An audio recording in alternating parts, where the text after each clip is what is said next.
Hi, and welcome to This Week in East Brunswick, the town's own news and information program. This week, you'll hear about the high school booster club's plans for homecoming and see a few minutes of the boys' gymnastics meet held Monday night. Also, Andy Link describes a few items from his collection of political memorabilia. Gail Riley and Ruth Meyer show off the best of the Garden Club's flower show. Middlesex County agricultural agent Pegi Howells completes work on her new garden bed between the sidewalk and the street. And we'll wrap up with last week's Township Council meeting. But first, here's highlights of programming next week here on Channel 8. In addition to our regular programming this fall, Channel 8 is featuring a series of special, campaign-related programs. If you're new in town, you may not know the candidates for the office of mayor or those who aspire to the Township Council. Even if you are a longtime resident of East Brunswick, you may never have had an opportunity to hear the candidates speak. Stay tuned to Channel 8 throughout the month of October and the first week of November, and you'll have that opportunity. The mayoral debate, originally scheduled for October 10th, has been postponed, and Channel 8 will announce the new date as soon as it is confirmed. On Thursday night, October 13th, interviews with each of the mayoral candidates will be shown at 8:30, and on Saturday afternoon, October 15th, interviews profiling the Township Council candidates will be cablecast. At 1 o'clock, profiles of the Democrat Robert Stone and Republican Irving Sporn will be shown. Profiles of Ira Oskowski, Republican, and Robert Cancro, Democrat, will be shown at 1:30.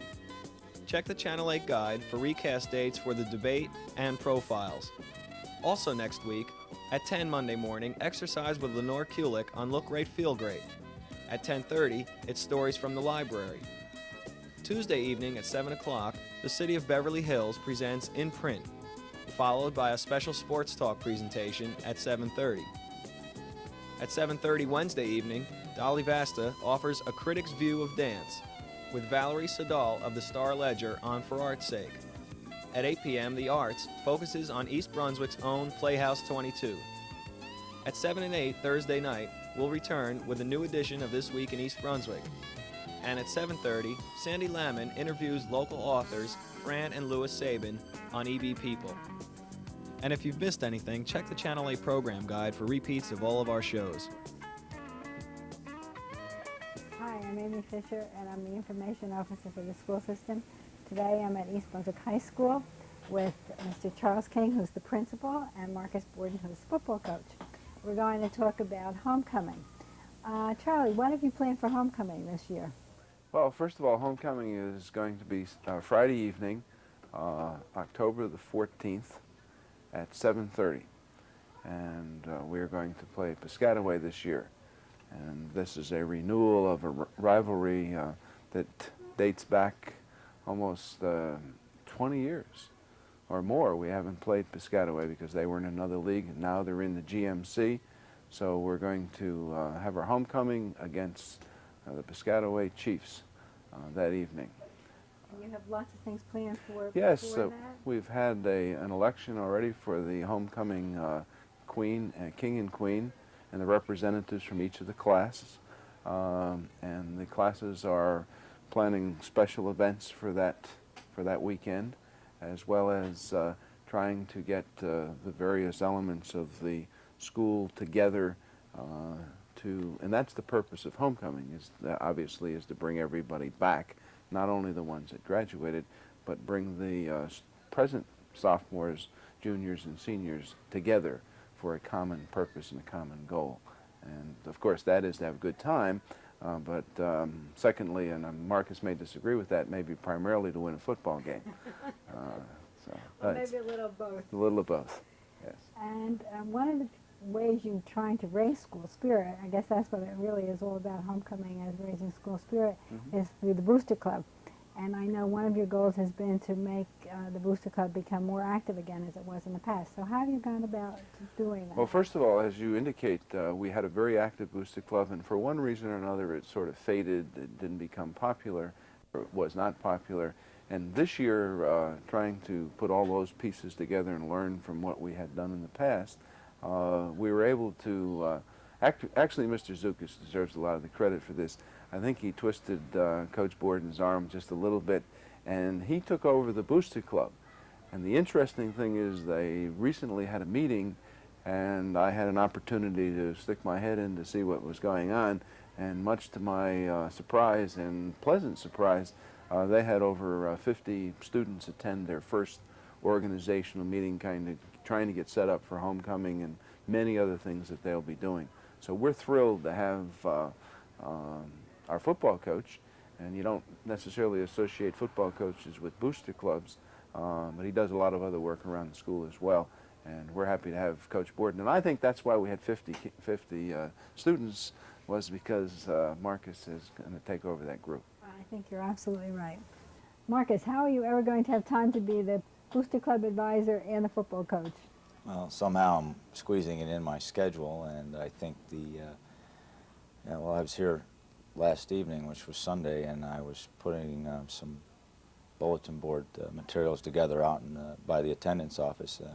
I think I could find a time. It's just a matter of more or less budgeting it a little bit more now to be able to fit in some time.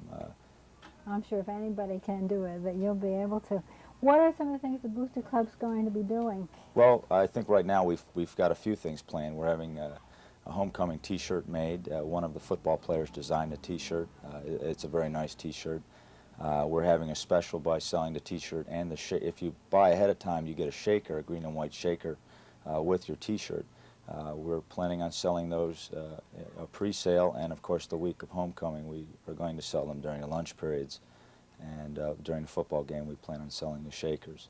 We also have activities involved for the week. Each day will represent some type of spirit activity. I believe on Monday we have a hat day. We have a college T-shirt or sweatshirt day. We have a sunglasses day. A green and white day will be on Friday. And right now we have a 60s day for the Thursday prior to the homecoming event. Oh, that sounds great. So I suppose that you hope a lot more people than usual will attend the game also? Well, usually a homecoming crowd is a good crowd, and I anticipate that we'll have that. And you know, right from right now I feel pretty good because we have a lot of kids that want to be involved in a booster club. So we had about 50 kids show up the first meeting, and we have an additional 25 that signed up today. Right. So all telltale, we have about 75 students that want to be involved in supporting our athletes and our clubs and all of the activities in the school. That's terrific. And what about the prospects for the game in your football coach capacity? Well, I think it's going to be an interesting football game. I'm familiar with Piscataway. We scrimmaged them a few years back. They have a fine program. They're loaded with talent. They're making their debut into the conference. Well, they did make their debut last week and found out that the red division of the Greater Middlesex Conference is a little bit different than playing over in the conference they were in, the Mid-State. So it will be a very physical and interesting game, I'm sure. Well, great. We'll look forward to seeing you there, and lots of luck, and I know we'll win. And thank you both for being here. Thank you. And continuing with our high school sports coverage, we caught last Monday's boys gymnastics meet at the high school against Raritan. Here's a few highlights from that meet. Now Steve Christensen. Watch this floor X routine. Front step out, flip-flops into a double full twist. Beautiful first pass. Straight legs into a press handstand.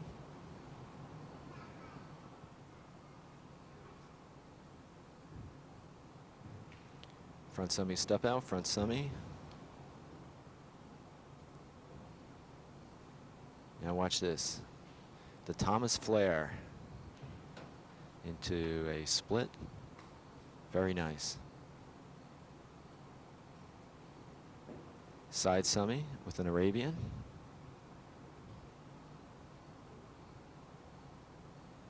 And Steve scale.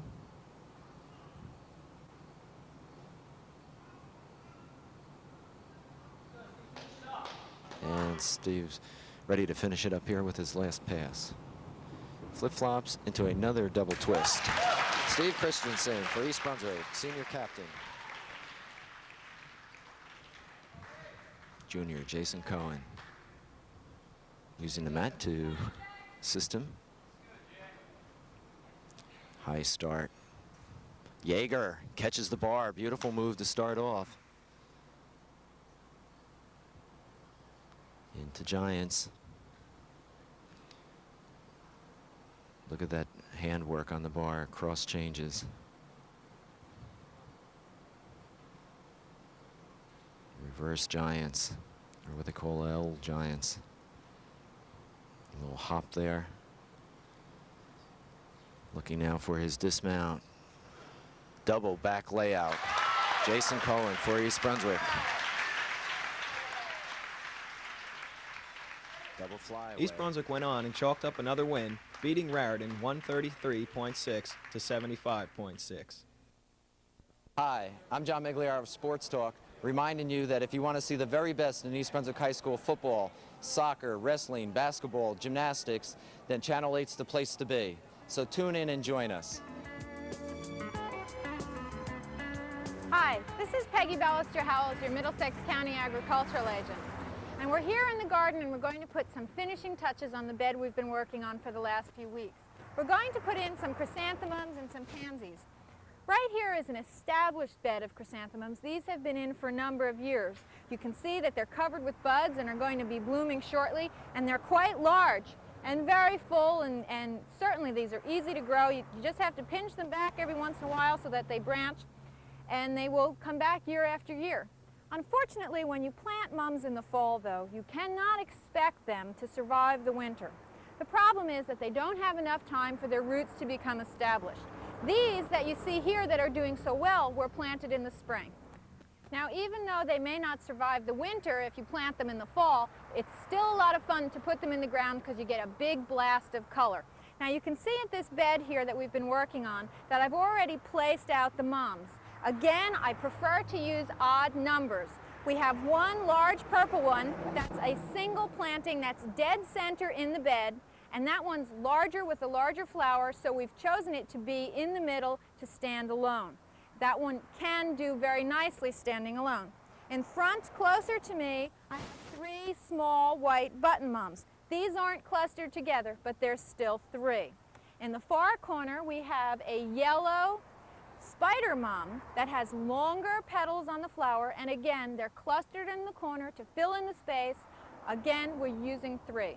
The last one shows no color whatsoever, but it's also a purple variety in a cluster of 3. In addition, we're going to be putting in some pansies. Most people aren't aware that pansies can be planted in the fall. When they are planted in the fall, they'll bloom into December, will recover in early spring, and will bloom again until very late spring or early summer next year. Now, we're going to put this one in right here.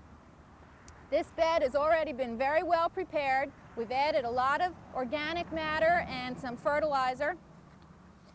And with any luck, some of these mums will survive until next year.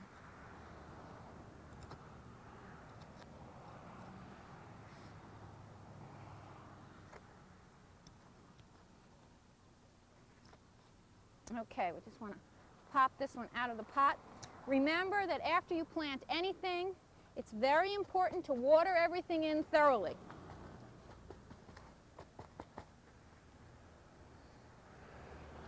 Okay, it's coming, there we go. And it should be planted at the same depth in the ground as it was in the pot. You don't want to plant it any deeper.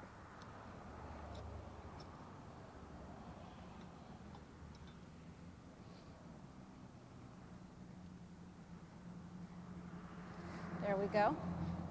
Now, when I get the last of the flowers in, I'm going to cover this whole bed with a wood chip mulch. That'll help keep down on the weeds from growing, and it also will moderate soil temperature so it doesn't fluctuate from hot to cold so readily, and it'll also be very pretty. Now, I just want to plant one more thing here. We have some pansies right here. I think the small plants will look very pretty next to the rock.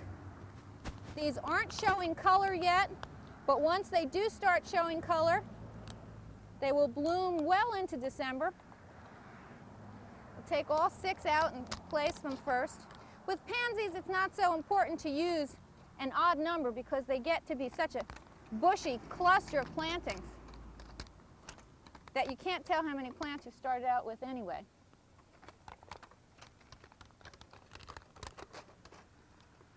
Let's see.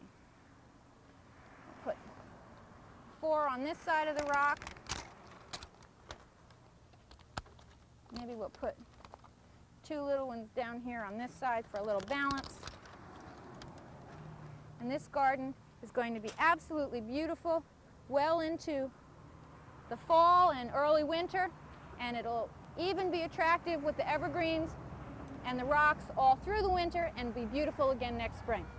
Thanks for joining us here in my garden, and we'll see you next week. Bye-bye.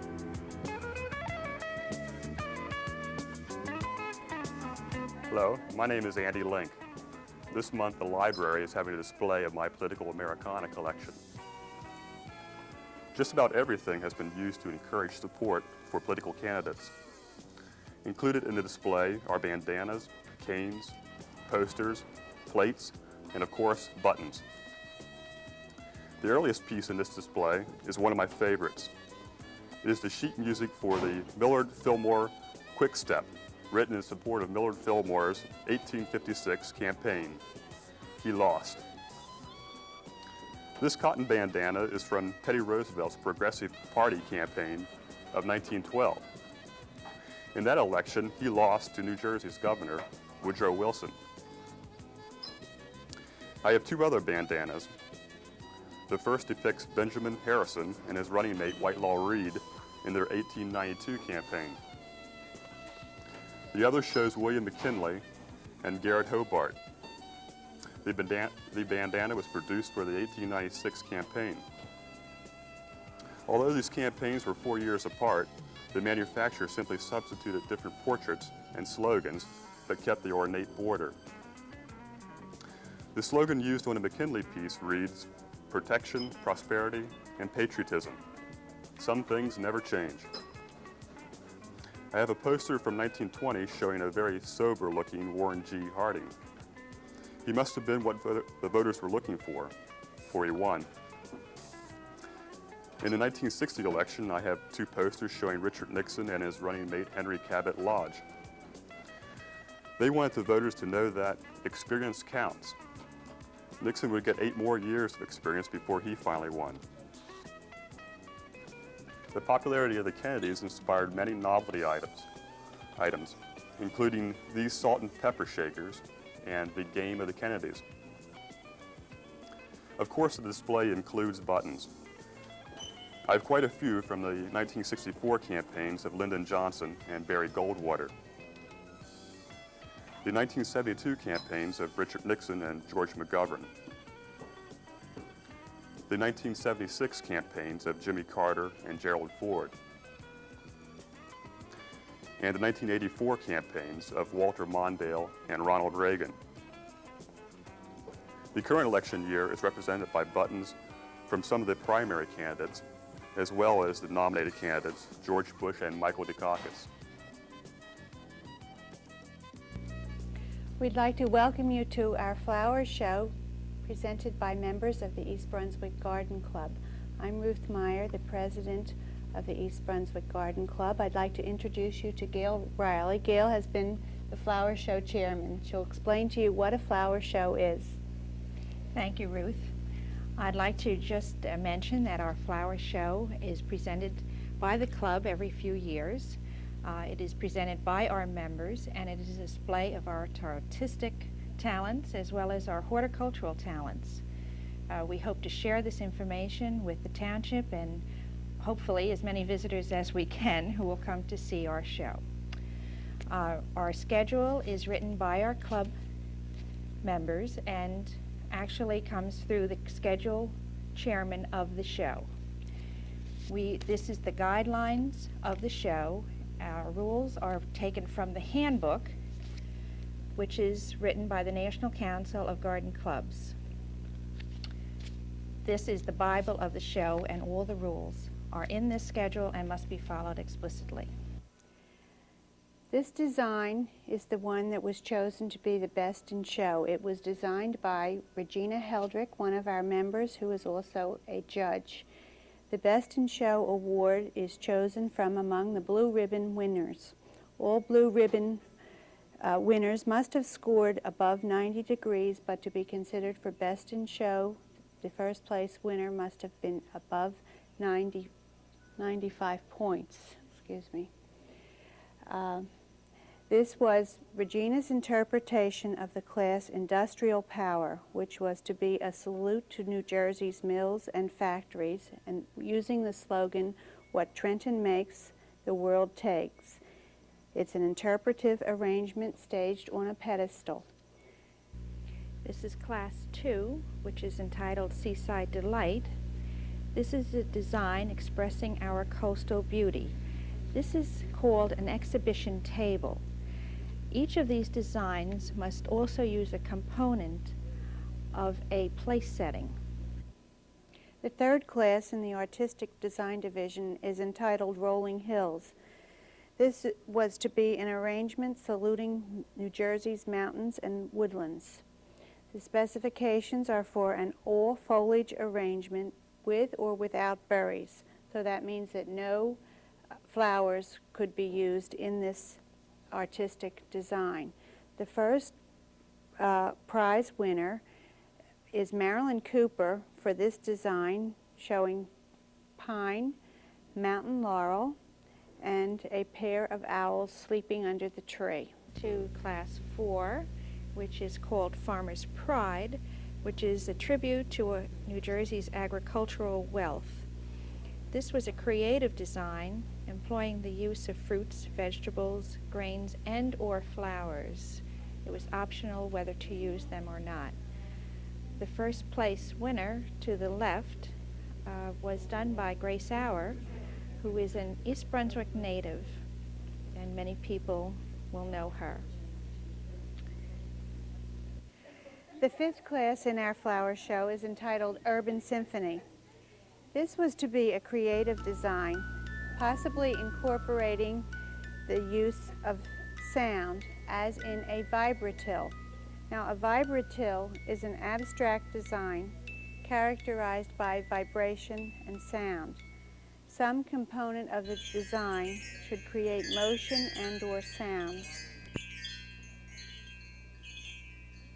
Class 10 in the Horticulture Division contains the arboreal specimens, and that happens to also contain the entry that was awarded Best in Show. The buried pyracantha was judged to be the specimen in the Horticulture Division that scored the highest. We hope you have enjoyed our tour of the flower show as presented by the members of the East Brunswick Garden Club. We always welcome new members. We meet on the second Wednesday of every month at Nativity Lutheran Church.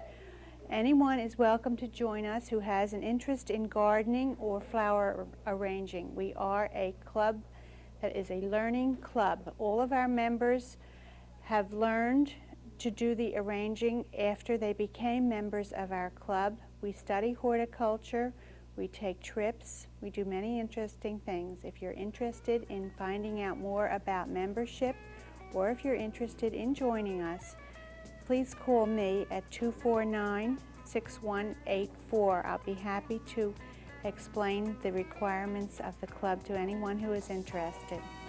Thank you very much. Hi, I'd like to introduce myself to you today. I'm Betty Kiss, East Brunswick Township Clerk.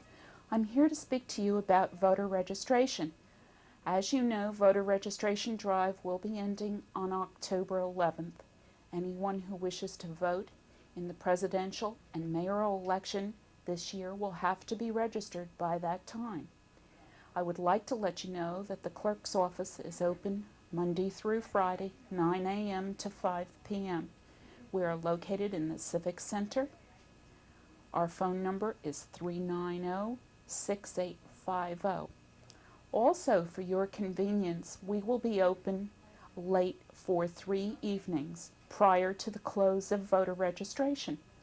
That would be Thursday, October 6th, Friday, October 7th, and Tuesday, October 11th. My office will be open from 9 a.m. to 9 p.m. Also, anyone in the military who would like to obtain a ballot to vote may have a friend or relative contact the office for the appropriate form. Also, if you have children that are enrolled in college and not living at home, whom you would wish to have vote in this very important election. You may do so by calling our office. We will be most happy to forward you an application for an absentee ballot. Thank you, and I hope you will contact us if we can help you with any election information. At the Township Council agenda session Wednesday night, the Council discussed radon testing of new residential construction, renewal of Township employee group health insurance, and revisions to the Municipal Fire Prevention Ordinance. The use of paper bags rather than plastic in the 1988 leaf collection program was also discussed. A Council action meeting will be held Tuesday night at 8 in the Municipal Courtroom. That's all for now. Thanks for watching.